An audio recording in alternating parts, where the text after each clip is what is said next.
আমাদের পাখির প্রিয় খাবার ভাত আর পেঁপে শুকোত। খেনে খেনে নে খেনে খেনে তাড়াতাড়ি খা।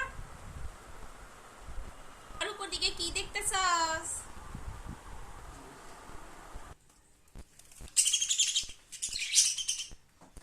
নিচের দিকের পাখিগুলো খাওয়া শেষ হয়ে গেলে আমি আবার ওই একই খাবার উপরের তাকে দিয়ে দেই। 5টা পাখির মধ্যে একটা পাখি বের হয়ে গিয়েছিল, কিছুক্ষণ পরে আবার চলে এলো। দেখুন কত সুন্দর দৃশ্য।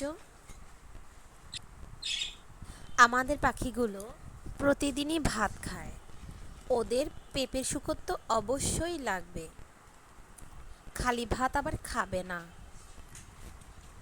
ওদের খাবারের তালিকায় আমি দুপুরের দিকে একটু ভাতের ব্যবস্থা করি, আর বাকি সময় ওরা চীনাটাই খায়। মাঝে মধ্যে অবশ্য শাক, যেমন কলমি শাকটা দেই,